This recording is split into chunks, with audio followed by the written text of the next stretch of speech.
we've got some all-purpose flour, some butter, and we've got some evaporated milk there. We're just about to make a dough. Got my mom in the kitchen helping me one more time, guys. You gotta love moms, man. She's always helping me out here. Kurma. It's one of those classic Indian influenced desserts, snack down in Trinidad and Tobago. You're gonna love this one. I mean, it's deep fried, so it's not as healthy as it can be. But who cares about healthy when you're enjoying a nice snack, right? There's been a lot of requests for this, so here we go. We're making kurma. Chris at CaribbeanPot.com. Always a pleasure to have you guys here in the kitchen with me. Let's get cooking. All my mom is doing here is working that butter, and it is at room temperature, into the flour until it takes on like the shape of peas. You really want to distribute that butter in there. It's almost the same as when you were making pie dough, except we're not using cold butter, but I'm sure if you use cold butter you will get the same effect. In goes that evaporated milk now, and all we're doing is making a smooth dough, similar to like if you're making bread or roti or something like that. Just gotta work it in there, and you want a nice smooth but firm dough.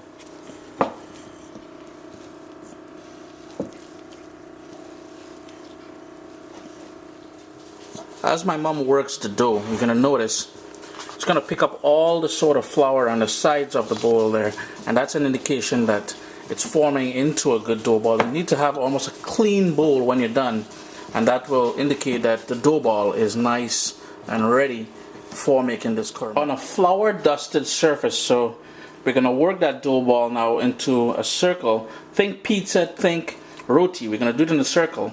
About half of an inch thick. This step here is something my mom came up with. The idea is all hers. I'm sure other people probably do it, but typically after you roll this out, you're going to cut it up into strips and deep fry it. Cutting it is going to be a bit tricky because it's going to stick to the knife and everything else. So what she usually does, she has the tawa. You can use a frying pan, any sort of griddle or something like that, and you're going to cook it on here on a medium heat, just a minute or so on both sides, for that dough to firm up a bit so it's easier to cut into the traditional shape of kurma.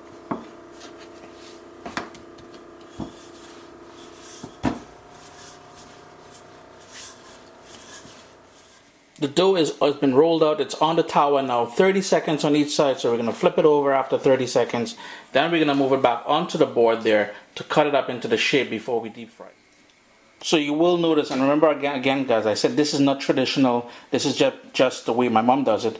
It is not cooked, but it's form a bit of a body on there. Next step is to cut it into about ½ inch thick strips. And how long you just make them? About what, 6 inches? 4 inches? Well, you can make it whatever length you want. Oh, okay. So like this would be the perfect size. You're cutting that in half. Cut it in two. So that'll be two. So we're looking at about 3 to 4 inches or so after you've cut them into ribbons. It's all cut to size now. We've got vegetable oil heating, and I'm using a wok simply because it has a high side. In case it splatters, it won't go well. It won't. It's pretty hard for it to go over the top and make a mess on the stove. So these cut pieces are going to go directly into the hot oil. In the vegetable oil now. The oil was a little bit too hot to start with, so you're going to notice a few of them a little bit darker, but basically you want like a medium heat, and you're going to cook them. They're going to float when they're all done, and they're going to take on a lovely golden color. We're then going to fish them out and put them into a metal bowl. It's very important that you use a metal bowl because we're going to be glazing these with melted sugar. So it's important to have something that would withstand the heat. The second batch is in the hot oil now. We already fished out the first batch, and you're going to hear that nice crunch from it. That is exactly what you want, because we're going to be coating this with that sort of syrup, and once the syrup goes on there, it's going to be ideal. It took about 7 minutes or so to go nice and golden brown and fully cooked. In a small pot, we have water, sugar, a stick of cinnamon, and a nice thick piece of ginger that was smashed just to release all that flavor. And we're going to reduce that down into a nice thick syrup, but we need to melt all that sugar and keep stirring it so it doesn't stay one spot and burn on you.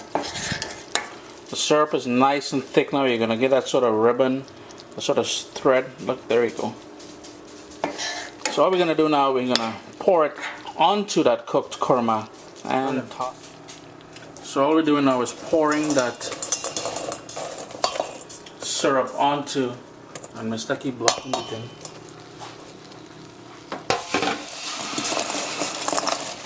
You've got to toss it right away to really coat the kurma with it.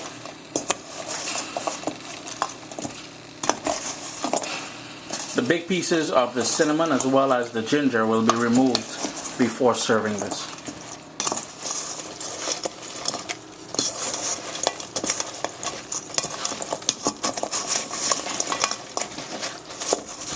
The final step is to shake it, to sort of flip it all around in the pot, just to break down any chunks of sugar and to make sure each piece of the kurma is separate from each other. So there you go, guys. Kurma, a lot of nice sugar and all kind of milk and thing in there. It's gonna taste nice, man. Chris here, CaribbeanPot.com. Always a pleasure to have you guys here in the kitchen with me. Once again, we had Mom helping me out. My dad came in there at the end and helped us out. So say hello to Mom and Dad for me. Guys, it's very easy. There's a few steps involved, but you're gonna love this sweet treat. Have a good one.